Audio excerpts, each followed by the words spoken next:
إن الحمد لله نحمده ونستعينه ونستغفره ونستهديه ونعوذ بالله من شرور أنفسنا ومن سيئات أعمالنا، إنه من يهدي الله فلا مضل له ومن يضلل فلا هادي له، وأشهد أن لا إله إلا الله وحده لا شريك له، وأشهد أن محمدا عبده ورسوله وصفيه وخليله وخيرته من خلقه صلوات ربي وسلام عليه. نقف بحول الله وقوته مع آيات من كتاب الله جل وعلا. هذه الآيات من سورة البروج. قال جل وعلا: قتل أصحاب الأخدود النار ذات الوقود إذ هم عليها قعود وهم على ما يفعلون بالمؤمنين شهود وما نقموا منهم إلا أن يؤمنوا بالله العزيز الحميد الذي له ملك السماوات والأرض والله على كل شيء شهيد. إن الذين فتنوا المؤمنين والمؤمنات ثم لم يتوبوا فلهم عذاب جهنم ولهم عذاب الحريق، إلى نهاية هذه السورة العظيمة. الله تبارك وتعالى أحيانا يحكي لنا من خبر الأمم السابقة، وكذلك النبي صلى الله عليه وسلم في كثير من الأحاديث يحكي لنا عن الأمم السابقة. ففي هذه الآية هنالك توافق بين حديث روي عن النبي عليه الصلاة والسلام وبين هذه الآيات. أما الحديث قال عليه الصلاة والسلام من رواية صهيب الرومي رضي الله عنه قال: كان في من كان قبلكم ملك، أي في الأمم السابقة، وكان لهذا الملك ساحر، والسحر يا أخواننا معروف، والتعامل بالسحر موجود إلى هذا اليوم. كثير من الناس يتعاملون مع السحرة، والساحر كافر، لأن الله تبارك وتعالى في سورة البقرة الآية 102 قال جل وعلا: واتبعوا ما تتلو الشياطين على ملك سليمان وما كفر سليمان ولكن الشياطين كفروا يعلمون الناس السحر وما أنزل على الملكين ببابل هاروت وماروت وما يعلمان من أحد حتى يقولا إنما نحن فتنة فلا تكفر فيتعلمون منهما ما يفرقون به بين المرء وزوجه وما هم بضارين به من أحد إلا بإذن الله ويتعلمون ما يضرهم ولا ينفعهم ولقد علموا لمن اشتراه ما له في الآخرة من خلاق ولبئس ما شروا به أنفسهم لو كانوا يعلمون. فهذا حكم الساحر من فوق 7 سماوات. فالنبي عليه الصلاة والسلام قال: كان في من كان قبلكم ملك، وكان لهذا الملك ساحر.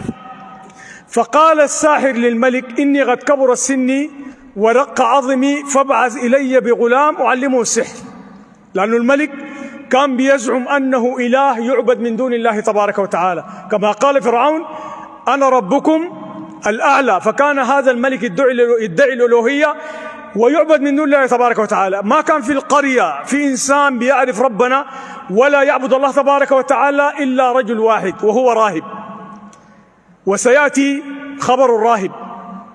فبعث إلى هذا الساحر بغلام، فكان هذا الغلام يخرج من بيته فيذهب إلى الساحر ليتعلم السحر. ففي يوم من الأيام سمع راهب يدعو الله تبارك وتعالى، فدخل على الراهب فسمع منه فأعجب بكلامه، فكان كلما خرج من بيته ذهب إلى الراهب وهو في طريق للساحر، ثم إذا خرج من الساحر وهو ذاهب إلى بيته دخل إلى الراهب وتعلم من الراهب، ووصل مرحلة كان يبرئ الأكمه المولود أعمى ويعالج الناس من سائر الأدواء. ففي يوم من الأيام وهو خارج من الراهب رأى دابة، جاء في التفاسير أنها أسد، سدد على الناس الطريق، فقال: اليوم أعرف أمر الراهب أحب إلى الله تبارك وتعالى أم أمر الساحر. فأخذ حجرا صغيرا فقال: اللهم إن كان أمر الراهب أحب إليك من الساحر فاقتل هذه الدابة. فرمى الدابة بالحجر فماتت الدابة، ومشى الناس، فعلم أن أمر الراهب أحب إلى الله تبارك وتعالى من أمر الساحر. فأخبر الراهب بالخبر، فقال له الراهب: أي بني إنك ستبتلى، فإن ابتليت فلا تدل علي، يعني أنت نازل حيعرفوك بتدعو لعبادة الله تبارك وتعالى وسيتم القبض عليك، فإن قبضوا عليك فلا تدل علي. ليه؟ لأن الراهب هو الإنسان الوحيد اللي بيدعو لعبادة الله تبارك وتعالى. إلى أن سمع جليس عند الملك، رجل أعمى كان عند الملك، سمع بأن هذا الغلام يداوي المرضى ويبرئ الأكمه، والرجل كان أعمى، كان قاعد عند الملك وهو أعمى، فجمع كمية من الهدايا ثم أرسل إلى الغلام فقال له: كل ما ترى ها هنا من الهدايا هو لك إن أنت شفيتني. انظر إلى هذا الغلام، كان همه أن ينقذ العباد من عبادة العباد إلى عبادة رب العباد، لأن كل أهل القرية يعبد الملك، والغلام كان همه أنه يخرج الناس من الظلمات إلى النور بأمر ربه. فلما دعاه الجليس قال: كلها هنا ما ترى من الهدايا هو لكن أنت شفيتني. قال: أنا لا أشفي، وإنما الشافي هو الله، فإن آمنت بالله دعوت الله فشفاك. وما كان بيشفي، كان بيسأل الله تبارك وتعالى، والله تبارك وتعالى يشفي المرضى إكراما لهذا الغلام لأنه يدعو إلى عبادة الله تبارك وتعالى.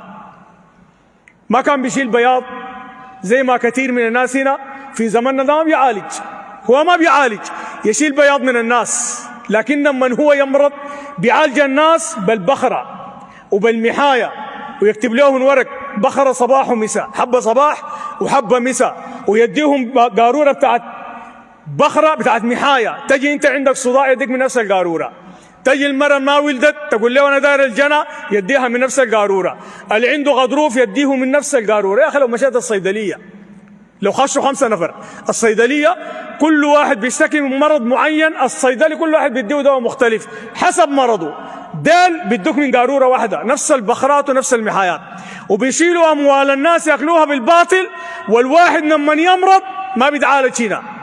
أول حاجة فتش المستشفيات الخاصة، مركز فضيل والمراكز المعروفة، المراكز الكبيرة، ما لقى فيها علاج، طيارة القاهرة، الأردن، أمريكا، لحد ما يا يموت يجيبوه في صندوق، يا بعد ذاك يطلع باقي مرضه، يا الخواجات اللي يقولوا علاج، لكن هو ما بياخذ من العلاج حقه ده. ليه؟ لأنه ما مقتنع به. لو كان بيقتنع بالعلاج ده كان أخذ منه، هو عارف نفسه إنه بيغش في المساكين والجهلاء من الناس. فالغلام ده ما كان بيشيل بياض، والبياض بالمناسبة النبي عليه الصلاة والسلام لعن 3: ثمن الكلب، ومهر البغي، وحلوان الكاهن. حلوان الكاهن ده البياض اللي بياخذوا الجماعة ديل، يقول ياخذ تلال البياض ده مال سحت ومال حرام. شوف الغلام ما كان بياخذ بياض ولا بدي بخرات ولا بيقول لك أنا بشفي، لأنه يعلم تماما أن الله هو الشافي، وإذا مرضت فهو يشفين. طوالي بيقول لك يا أخي أنت تؤمن بالله وأنا بسأل ربنا يشفيك.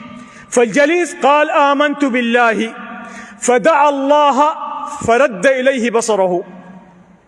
الملك جاء ماشي في القصر ولقى الرجل الأعمى مبصر، قال له: من الذي رد إليك بصرك؟ قال: ربي. والملك ادعي له الألوهية والربوبية. قال: ربك من أنا؟ قال: لا، ربي وربك الله. قال له: انت الدين ده جبته من وين؟ زي ما هسي كثير من الجماعه لما تقول له يا اخي تعبد ربنا براه وما تنادي الا الله، يقول لك دينكم ده جبته من وين؟ فالملك قال له: انت الدين ده جبته من وين؟ ده دين جديد، الناس دي كلها في القريه هنا بتعبدني انا، انت جايب لك دين جديد؟ فعذبوا لحد ما دل على الغلام. جابوا الغلام سالوه قال له: الدين ده جبته من وين؟ عذبوه لحد ما دل على الراهب. جابوا الراهب قال له: ترجع عن الدين ولا بترجع؟ قال: رجوع ما في. عرف التوحيد اصلا ثاني ما في رجوع للشرك. خدتوا له المنشار في راسه وشقوه 2.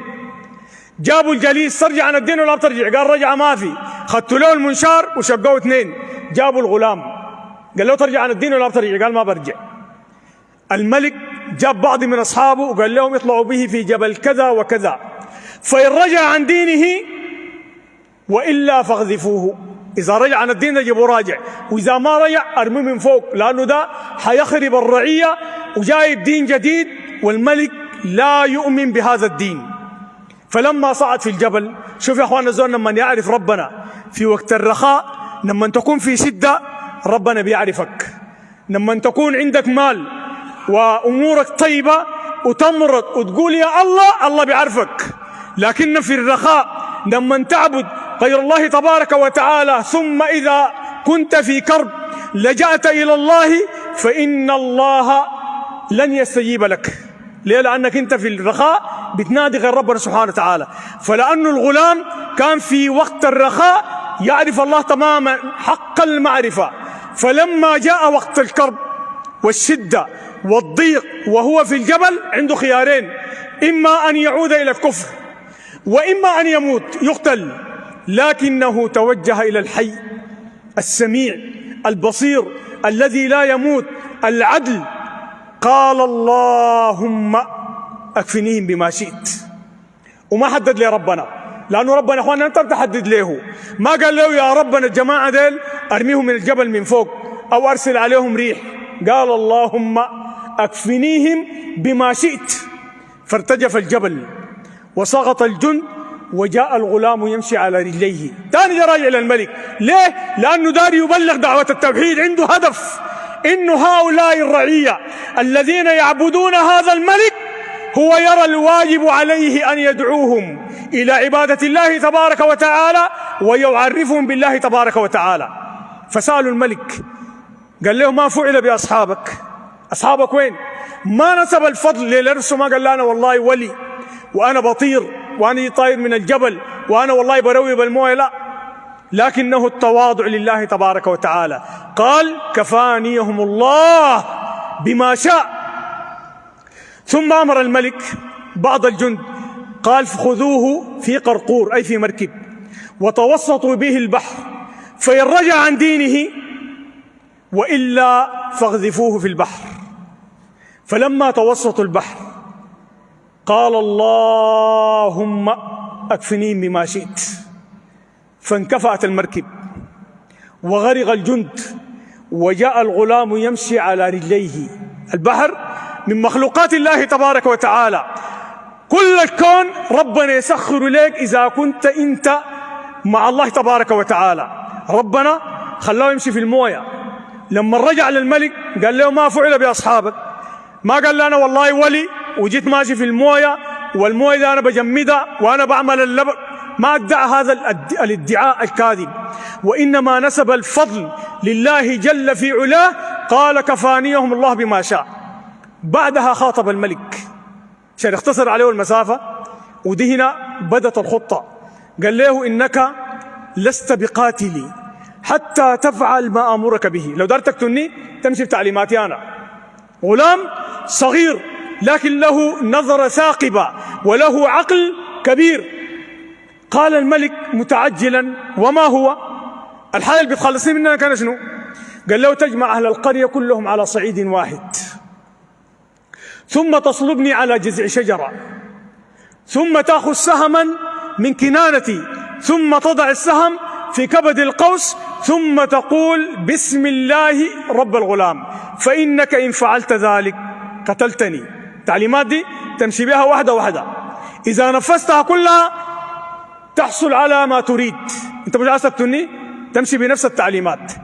فجمع الملك أهل القرية كلهم على صعيد واحد، ثم صلب الغلام، ثم أخذ السهم، ثم وضع السهم في كبد القوس، ثم قال بسم الله رب الغلام. وقع الملك في الفخ، رسم الغلام خطة ذكية ووقع الملك بكل سهولة لأنه على باطل. دائما نظن أن يكون على باطل من السهل جدا أنه يقع في الفخ. فقال بسم الله رب الغلام وأطلق السهم فمات الغلام. لكن ما الذي حدث؟ جميع أهل القرية قالوا آمنا برب الغلام، لأنهم سمعوا الملك تصريحا لا تلميحا أثبت أن هنالك إلها آخر، إله حقيقي يعبد. كل الناس سمعوا من الملك أنه قال بسم الله رب الغلام، لذلك جميعا قالوا آمنا برب الغلام. فجاءه الجند فقالوا أريت ما كنت تحذر، الخايف منه وقع. قال وما الحل؟ قالوا نحفر أخدودا ونشعل النيران، فمن رجع عن هذا الدين تركناه ومن لم يرجع قذفناه في النار.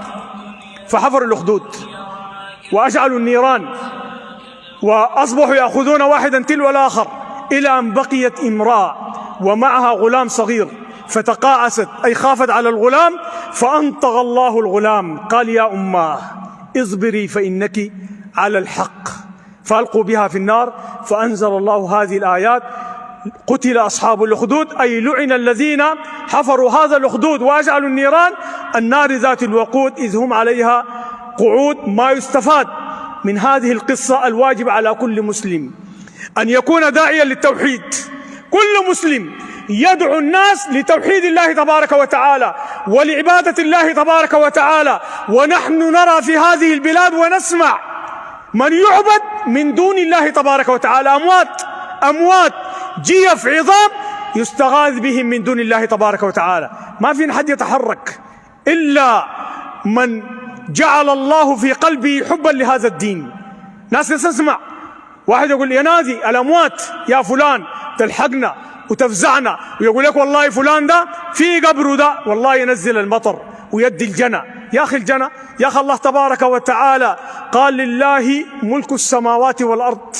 الكون ده كله بما فيه من مخلوقات لله تبارك وتعالى. لله ملك السماوات والأرض، يخلق ما يشاء، يهب لمن يشاء إناثا ويهب لمن يشاء الذكور أو يزوجهم ذكرانا وإناثا ويجعل من يشاء عقيما. تقول لي بدي الجنة وليه سلم يا ولد للقلب البت ولد.